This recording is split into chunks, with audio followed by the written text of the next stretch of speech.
Hello दीदी, नमस्ते। एक विवाह गावा जाता ही, आप सब बताइए कैसे है और कमेंट करें ज़रूर।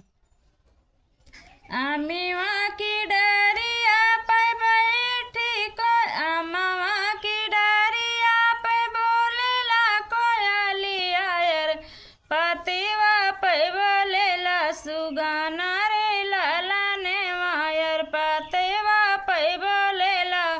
सुगाना रे लाला ने वा चौके पे बैठे हैं दुल्हे कावन रामाया जैसे यार जेकर आजी से यार जेकर तनी आजी दे तू आशीर्वाद रेला नेवायर तनी आजी दे तू आशीर्वाद रेला नेवा जाऊ मोरा नती जाई है अपनी ससुररिया यार सोने मौरे होई विवाह रे लाला नेवा यार सोने मौरे होई बियाह रे लाला नेवा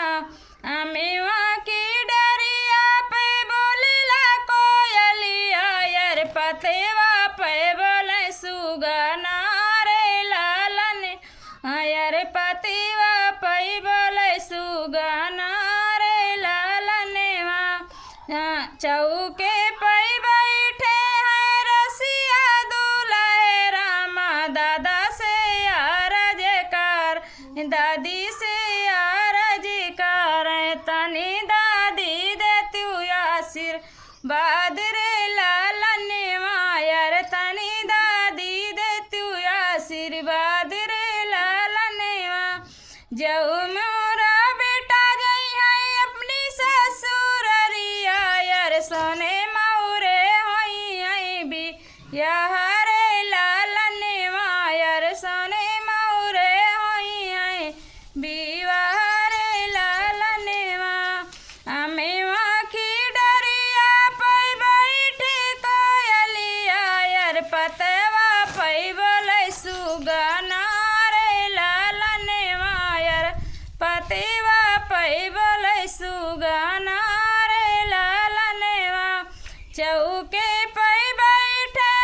रसिया दूल्हे रामा पापा से यार जी कर मम्मी से यार जी कर तने मम्मी दे तू आशीर्वाद रे लाला नेवा जाऊ मोरा बेटा गई है अपनी ससुररिया यार सोने मौरे होई विवाह रे लाला नेवा यार सोने मौरे होई विवाह रे लाला नेवा अमीवा की डरिया पे बोलेला कोयलिया यार पतेवा पे बोले सुगाना रे लाला नेवा यार पतिवा पे बोले सुगाना रे लाला नेवा चौके पे बैठे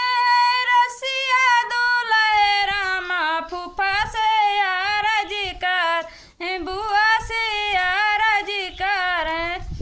तनी बुआ दे तू आशीर्वाद रे लाला नेवा जाऊ मोरा